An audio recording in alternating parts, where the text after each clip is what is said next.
नमस्कार. शैली रिअल्टर्समध्ये आपलं स्वागत आहे. आज मी तुम्हाला दाखवतो आहे तालुका संगमेश्वर, जिल्हा रत्नागिरी मधील कुर्दुंडा गावामधील 85 गुंठ्याची आंब्याची बाग. हा जो मुंबई गोवा महामार्गापासून खापरेवाडी लिंगायतवाडीकडे जाणारा हा जो रस्ता आहे, या रस्त्याला लागून असणारी प्रॉपर्टी आहे. 85 गुंठ्याची प्लॉट आहे आणि त्याच्यामध्ये 45 गुंठ्यामध्ये 40 कलमांची लागवड आहे. 20 ते 22 वर्ष जुनी कलमे या ठिकाणी आहेत. यावर्षी साधारणतः 50 ते 60 पेटी आंबा या बागेतून उत्पन्न आता मिळालेलं आहे.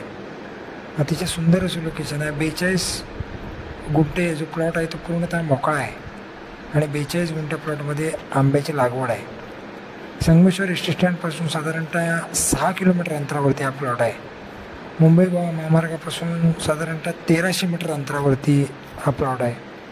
क्लिअर टायटल, 1/7/12 असणाऱ्या 2च मालक असणारी ही प्रॉपर्टी आहे. जांभा माती, सॉफ्ट जांभा माती मिक्स असा हा प्लॉट आहे. या ठिकाणी तुम्ही कलमं बघू शकताय मोठी. आणि साधारणतः एप्रिलच्या 15 तारखेला लागलेला हा जो आंबा या ठिकाणी आपण या पुढच्या फोटोमध्ये बघू शकताय.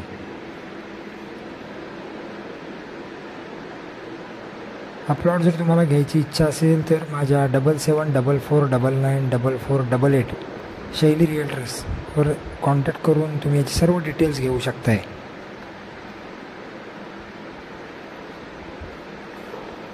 चॅनल तुम्हाला आवडलं असेल तर लाईक करा, सबस्क्राईब करा, बेल आयकॉनला क्लिक करा. पुढच्या काही फोटोमध्ये मी तुम्हाला आंब्याची साईज एप्रिलच्या 15 तारखेची दाखवतो आहे. या प्लॉटला जो 42 गुंठ्यामध्ये जी आंब्याची कलमांची लागवड आहे, याला पूर्णतः दगडी कंपाऊंड आहे आणि बाजूचा 42 गुंठे प्लॉट हा मोकळा आहे. यामध्ये जंगली झाडं आहेत. वाडी वस्ती जवळ असणारा, इलेक्ट्रिसिटी जवळ असणारा हा प्लॉट आहे. या ठिकाणी जर तुम्ही घर बांधलं तर ग्रामपंचायतीचे कनेक्शन, पाणी कनेक्शन आपल्याला इथे मिळू शकतं आहे. विहीर किंवा बोरिंगला या ठिकाणी खालील रस्त्याच्या जवळ बाजूस पाण्याची लागू शकते. पाण्याची सोर्स इथे आहे. अतिशय सुंदर असं लोकेशन आहे.